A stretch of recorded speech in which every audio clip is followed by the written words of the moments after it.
Ladies and gentlemen, I am not immune to trends, and one of those trends that is very, very cool is the tribute rifle, mainly tribute AR rifles like this Colt 723, aka the Delta tribute that I put together. The other thing that comes up is, should you rattle can it as cheap as possible? And of course, the answer is yes. So, without further ado, let's get to some prep work on this guy and get it all rattle canned up, shall we?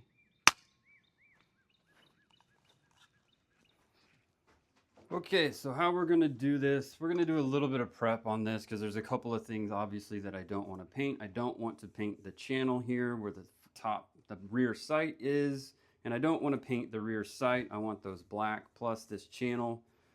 If I want to mount, well, I have a Colt optic, one of those retro 4-power optics that I'm going to mount up here, so I don't want anything in between it, and it's just going to be a waste. Plus, I don't want to paint the front sight post either, or that channel, and I don't want to take it out because I'm kind of lazy that way, and I don't want to lose the spring. Also, I have this kind of property mark sticker here to make it look a little more legit. I don't know if they were using these back then, but shout out to my boy Dianexus with the Gold Corp ones. Those are really cool, and I don't want to cover it up because I like it. So, obviously, painter's tape.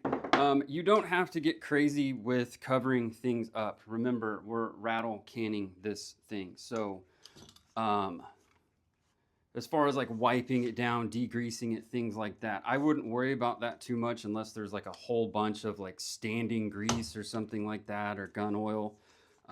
Maybe hit it with a soft cloth just to kind of soak some of it up. But the point of rattle canning these is you're going to use it, it's going to get nicked up, and it's going to make it look that much cooler. If you're really worried about the finish and it looking pristine, some sort of like, you know, safe queen, then you would just Cerakote it or something like that. One of the other things that I don't think I want to mark up or cover up is the barrel marking here that gives the caliber and the twist rate.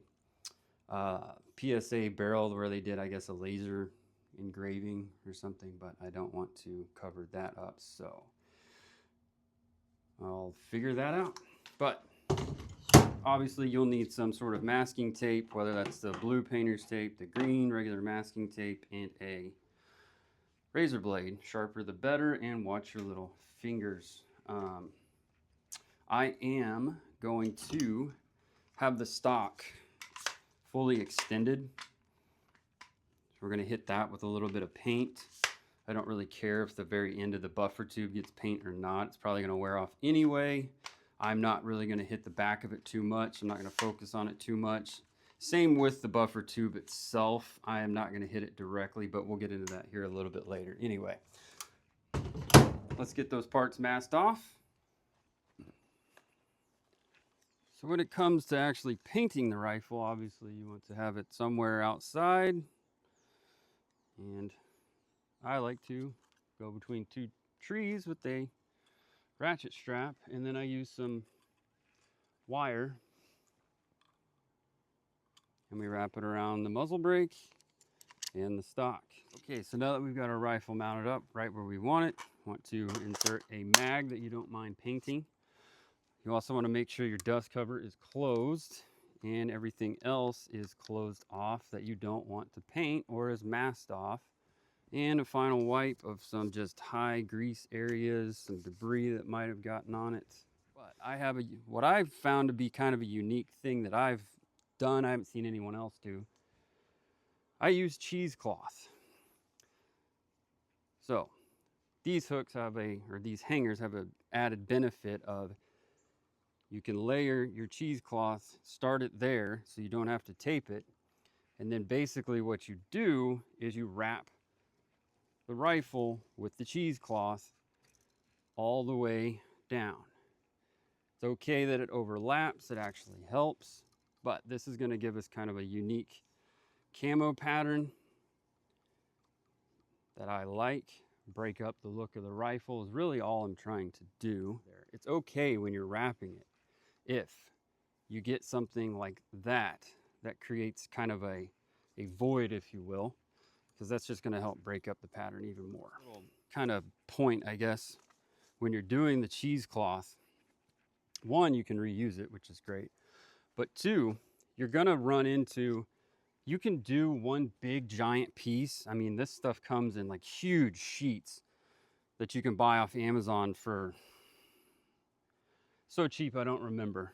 But one of the other things you can do is, one, you can wrap this, you can make it skinny and do kind of like a sock. I like to wrap it all the way around, that way it stays consistent through multiple passes.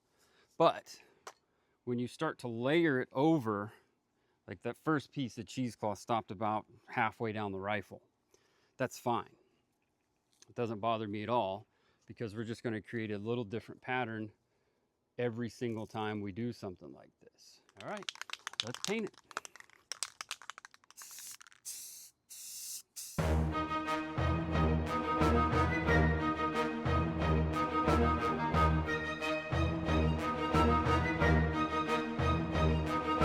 Now we're going to hit it with the green. We're going to do a little different pattern. Now,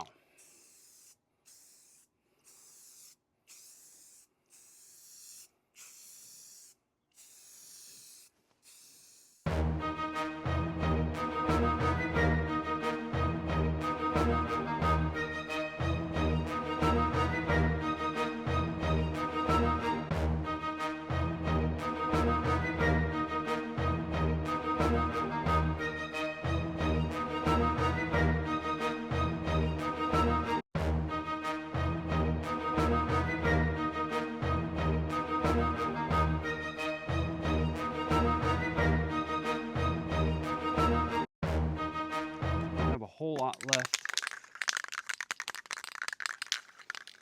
of this darker brown, but that's all right. We're going to do the same thing.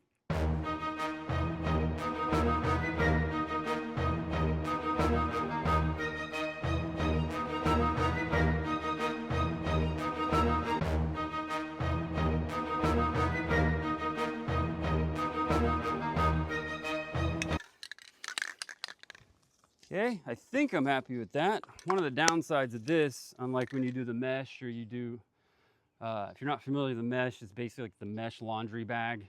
You lay it over it and you can see it. This, you can't really see what you're doing while you're doing it, other than you see the color combo on the cheesecloth itself. Or if you use the stencils, which I do have some stencils. Not a huge fan of the stencils because they come in like a square that you then have to go over top of. They're okay. I don't know, I just prefer this method, but I'm gonna let this dry a little bit and give it about 5 minutes, and we'll see what we got. So it's been 5 minutes. Let's unwrap it, see how it turned out. So here's the finished product. Got the Colt scope mounted back on it, got our sling on it. Came out pretty good. Kind of matches back there, right? So here's the up close, how our paint job turned out.